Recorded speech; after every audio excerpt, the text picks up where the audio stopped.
दूसरी तरफ बीजेपी ने बैठक करने के बाद में आज क्या तय कर लिया है। 6 घंटे तक ये बड़ी मीटिंग चली है। इस वक्त हमको अपडेट मिल रहा है, हितेश अभी बता ही रहे थे कि कुछ देर पहले मीटिंग खत्म हुई है। अमित शाह और नड्डा एयरपोर्ट के लिए रवाना भी हो गए। तो कुशाभाऊ ठाकरे परिसर से एयरपोर्ट के लिए रवाना हुए हैं, लेकिन महत्वपूर्ण बात यह है कि 6 घंटे तक मंथन हुआ है।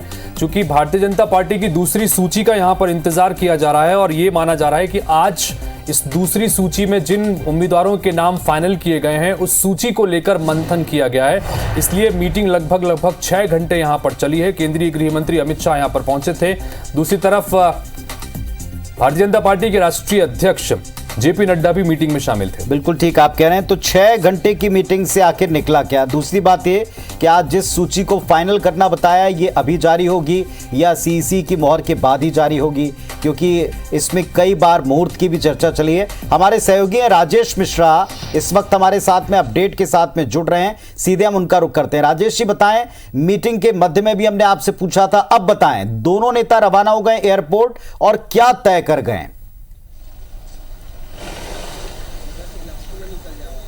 देखिए, कुछ देर पहले ही जो अमित शाह और जेपी नड्डा ये कुशाभाऊ ठाकरे परिसर से एयरपोर्ट के लिए निकले हैं। उनके साथ प्रदेश अध्यक्ष अरुण साव भी हैं और नेता प्रतिपक्ष नारायण चंदेल भी हैं। जैसे ही वो सुबह 2 बजे करीब वो कुशाभाऊ ठाकरे परिसर पहुंचे और उसके बाद सीधे वो मीटिंग में चले गए थे और उसके बाद सीधा वो बाहर निकले हैं।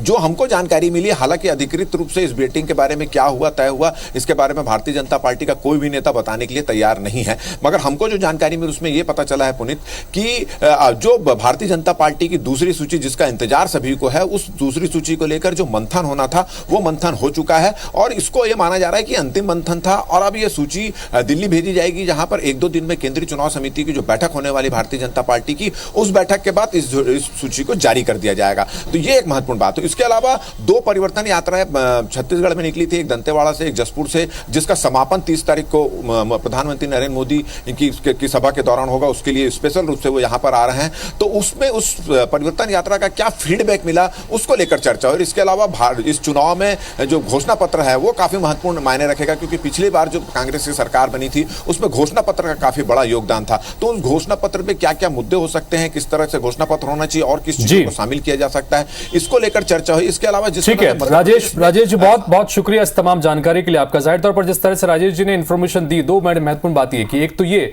कि दूसरी सूची जो भारतीय जनता पार्टी की जारी होनी है उसको लेकर मंथन किया गया है। उसके अलावा परिवर्तन यात्रा जो निकाली गई, उस परिवर्तन यात्रा का फीडबैक भी इस मीटिंग के दौरान लिया गया है। चूंकि अब माना जा रहा है कि दिल्ली में 1 तारीख को वो मुख्य चुनाव समिति की जो सवाल तो यही था कि अभी लिस्ट जारी होगी या दिल्ली जाकर जारी होगी। तो ये क्लियर हो रहा है कि नहीं साहब, अभी नहीं होगी, दिल्ली जाकर मोहर लगा करके जारी होगी, इतना तय हो चुका है। बिल्कुल।